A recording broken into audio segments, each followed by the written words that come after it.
What's up, YouTube? Welcome to the Celtic Clydesdale show. I'm Jim and I am the Celtic Clydesdale. Today's episode we're going to be discussing the Brooks Ghost 13 running shoes. A little bit of disclaimer, I paid for these shoes with my own money. I did buy them at the Navy Exchange, so I didn't pay list price for them, but not everybody has that ability. But the point is, neither Brooks nor any running shoe company has paid me to review these shoes. So, and none of them know that I'm making this video. So all the opinions you're about to hear about these, they're all mine and they're totally uninfluenced. All right. That being said, if you like the review that I'm about to put out, give me that thumbs up. If you're new to the channel or you haven't done so yet, please subscribe. And of course, ring the bell to get notified when I upload my videos. So let's go ahead and get into this.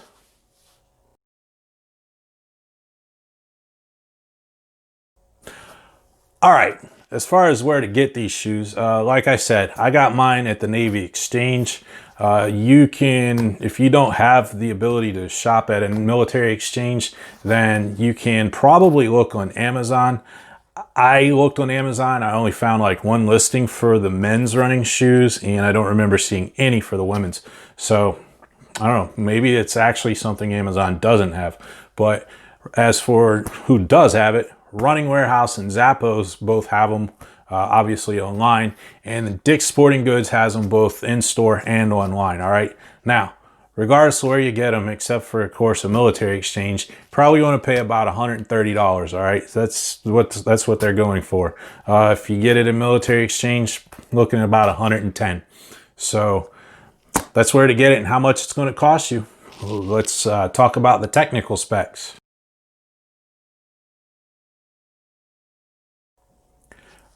All right, the technical specs.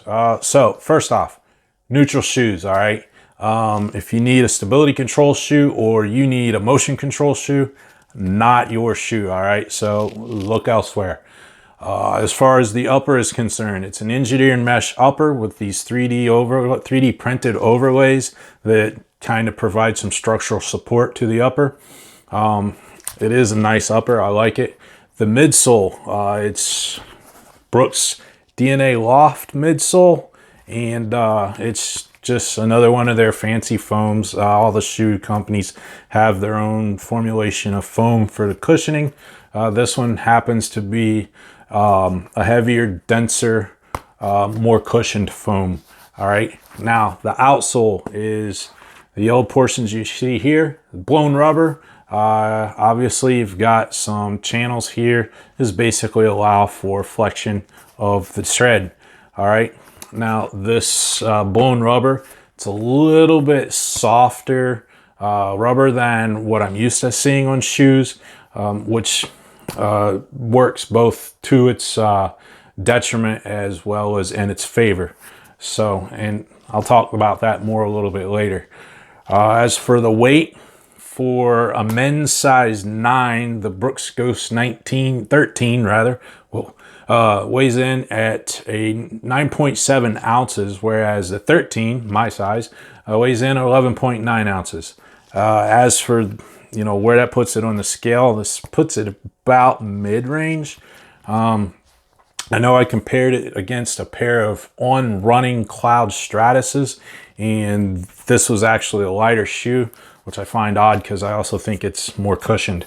But those are the tech specs for the shoe. So let's get into the fit, feel, and the ride for them.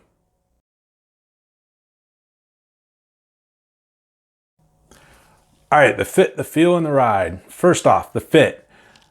I find the heel to be rather snug, nicely. All right, there's no, especially if you lace it up with what I call the butterfly lacing, you get a nice snug fit. There's no sliding around in here.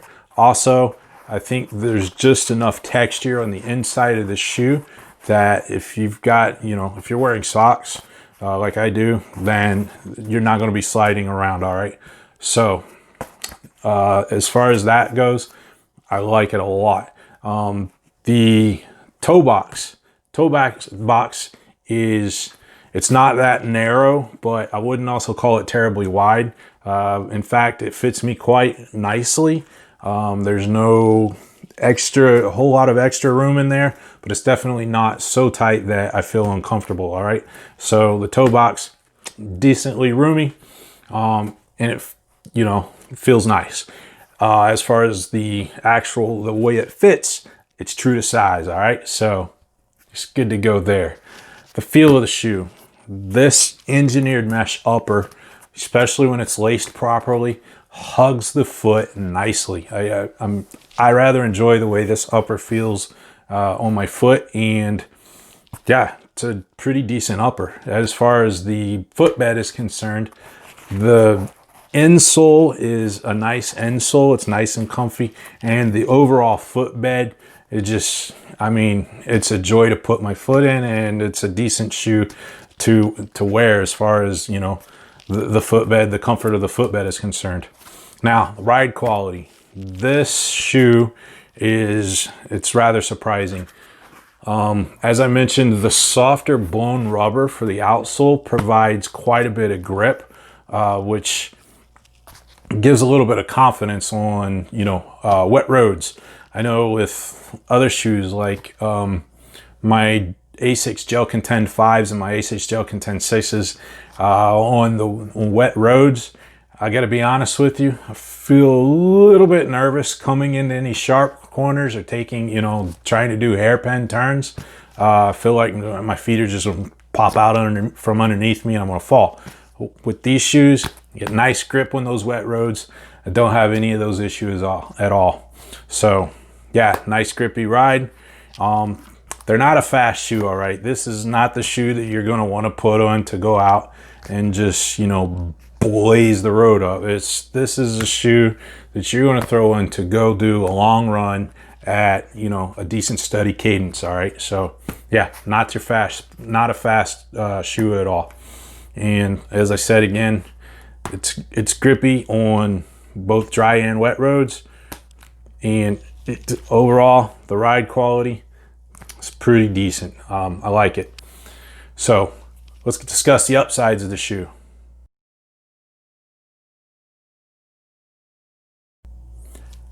All right, the upsides. First upside for these shoes is kind of also a downside. This upper breathes quite nicely, all right? In the summertime, your foot will not overheat in these. Like I said, you get some decent airflow through the shoe, keep your feet nice and cool. However, in the wintertime, that breathability means that your feet are going to get a little bit cold inside these things, all right? But it's not horrible. So yeah, nice breathability, which, in the grand scheme of things, is a good thing about these shoes. They're not overly heavy. Like I said, they do weigh 11.9 ounces for the size 13, but that puts them in pretty much the middle of the zone for this this level of shoe, all right? The snug fit for this shoe, I think, is a great benefit to it, all right? It just hugs your foot and it makes you just want to keep running, honestly, which I got to be honest, it's a good thing, all right? And of course, the grippy ride I mentioned earlier, it gives you confidence on the wet roads when you're doing turns, or something like if I get to the end of my to my halfway point and I basically got to do a 180, run across the road and come back the other direction. I don't feel any sort of nervousness at all doing that on wet roads, and I appreciate that of these shoes. So that being said, let's get into the downsides.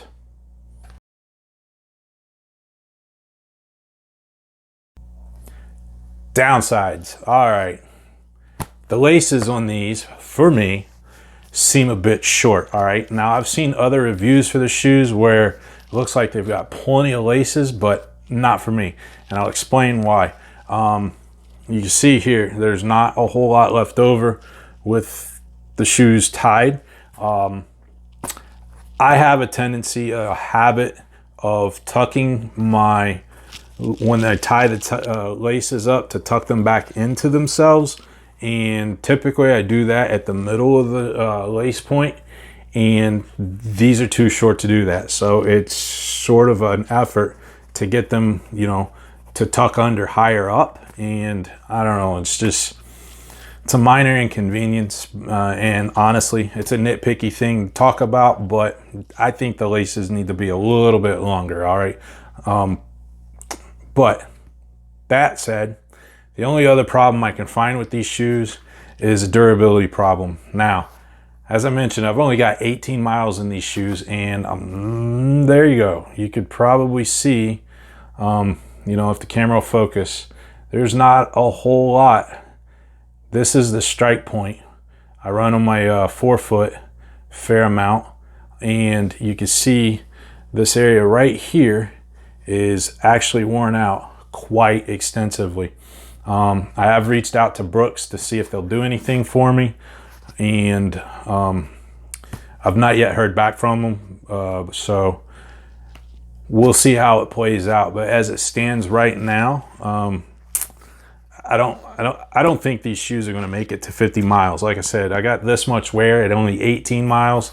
I will admit I do supinate a bit, and with my forefoot strike, I mean, it'll take its toll on any shoe, but to have that extensive wear at 18 miles, there's just no call for that, all right?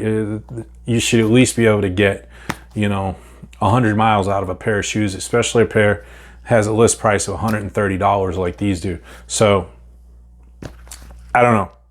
Like I said, I've reached out to Brooks. We'll see what they say about it. And of course, in my following review for these shoes, I'll let you all know how the durability thing pans out, or if I just get a new pair of shoes from Brooks. But those are my downsides for the shoes, so let's go ahead and discuss my final thoughts.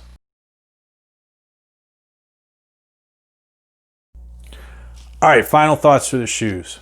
I'm gonna be honest with you. The nice cushioning, the snug, comfortable fit of the shoes, all in all, I gotta be honest, I wanna say that I really love these shoes.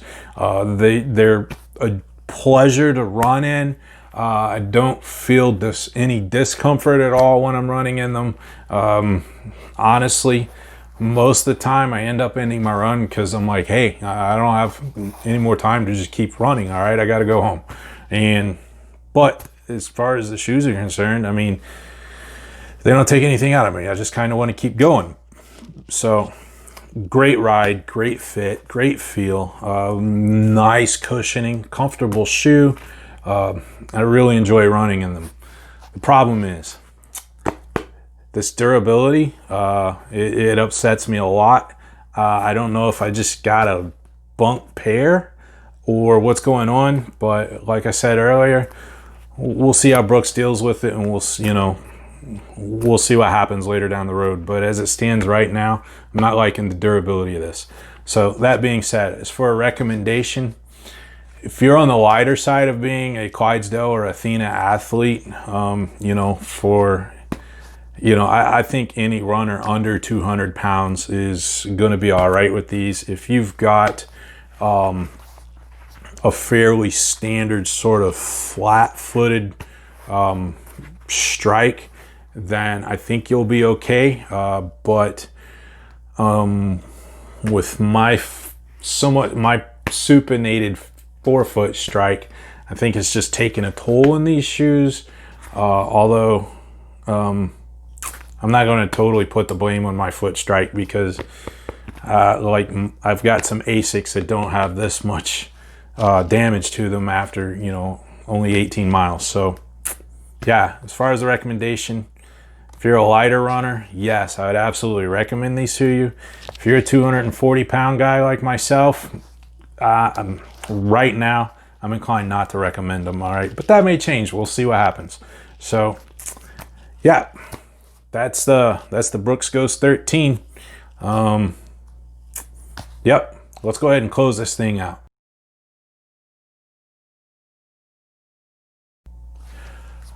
All right, there you have it. My review for the Brooks Ghost 13 running shoes. All right. Obviously, we'll see what Brooks says about taking care of me as far as, the wear goes, but I'll get back to you guys with that. All right. So that being said, if you've got any comments or what I just put out, please hit me up down in the comment section. Let me know what you're thinking. If you've got any ideas for future episodes, put those down there too. I love interacting with the viewers, so please interact with me and let me know what you're thinking. Give me your thoughts, give me some criticisms, you know, what have you. So that being said, until next time, keep on keeping on.